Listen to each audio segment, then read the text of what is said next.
What's going on, guys? It is Goalazio here. Welcome back to another FIFA 20 career mode tutorial. Guys, today I am bringing you on actually how to manage a one-star career mode team. So if you are doing a road to glory, you're starting from the League 2 era, I'm going to show you how to manage it, how to actually spend your budget and everything down those lines to give you a good hand. But guys, before we get on that, make sure you hit that like button and that subscribe button.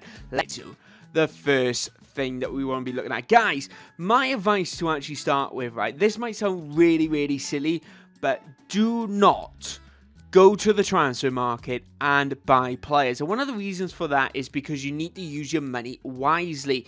The problem is you don't have enough money to buy really good hidden gems. You are only really going to be buying stepping stone players. So these type of players are players that are kind of, they don't have the highest potential, probably low 70s, but they will grow a little bit and you can sell on it in the future. Don't invest in that. Leave your money. Don't sign any players from the outside. Wait until you get to about Season 2, something like that, where you start investing, where you have a couple more million to your actual name and to the actual club. Okay, guys, coming in next. Like I just mentioned, stepping stone players. Start your stepping stone players in your squad. Right, so what will happen with this is that these players who are stepping stone players, they have somewhat of potential, like I've just mentioned, but they will grow quite quickly in your squad if they start in, week out, and you are actually training them. And then what you can actually do within 6 months to a year of your actual season is sell these players on. Get some funds into your squad and then replace them with actual hidden gems which can still easily slot into your team because your team hasn't grown by an extraordinary amount. So really take that in consideration. Any players with small potential, put them into your side. Right, guys, coming in next, you need to sell your dead weight. This is vitally important. It depends on the size of your squad whether you actually do this. A lot of the lower one-star rated teams, you are not really going to be offloading like 10, 15 players. You're probably going to be offloading about 2 or 3, potentially up to 5 in total. These particular players are a lot older. They have a little bit of value to them, but they're not really going to grow any more than what they actually are. They might be a little bit benefit to you for the first couple of months, but really take consideration of offloading them. One of the reasons for that is so you can actually have a good, solid amount of money to actually invest in the next thing that I'm actually going to be talking about with you guys. But make sure you sell off your Deadwood. And that, what I've just mentioned, where you're going to invest your money, is your youth academy. Just so you know, I got the 60% on thing at the minute, so this budget's a lot higher. But you got the opportunity here to actually sign a really good youth academy system.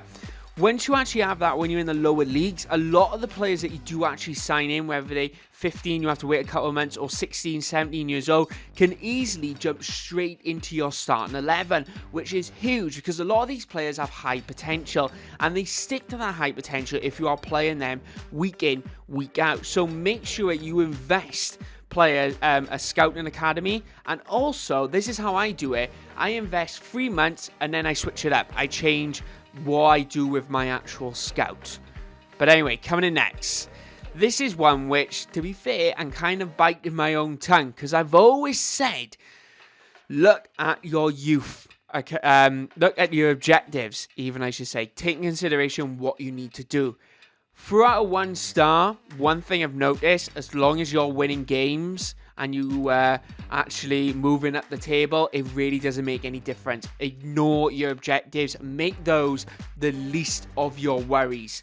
That's what my personal thought is. I noticed with the Newport career mode, I've noticed this with a Morecambe career mode, that objectives really do not mean anything whatsoever. So really don't worry about it. Invest wisely in your youth academy and your different areas, and don't go out buying star players. But guys, that was a few tips on actually how to manage a 1-star team in that first season.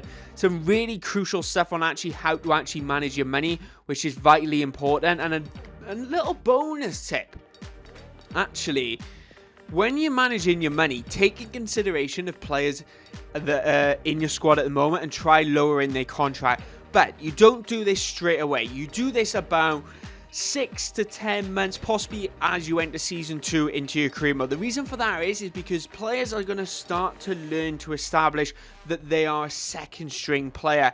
So your opportunity of actually reducing them as a squad rotation type player, or even further, is actually more plausible, and you can reduce that wage, which that means you're going to have more money to invest in proper hidden gems when you get to Season 2. But guys, they were my tips and a few little ideas which I think how you should manage your 1-star career modes. Let me know your thoughts in the comment section below. Is there a few tips that you would like to recommend to anyone? Let me know in that comment section below. But anyway guys, my name is Goalazio. I want to say thank you very much for watching. Thank you so much for the support. It's been absolutely amazing. Make sure you check me out on Twitter guys and Instagram. I got loads of exclusive content going up on there. Lots of stuff. I've been playing the Volta lately. It's pretty class. But guys, my name is Goalazio. Thank you very much for watching. Hit that like, subscribe button, and all that jazz. And guess what? I'll see you next time. Bye-bye, guys.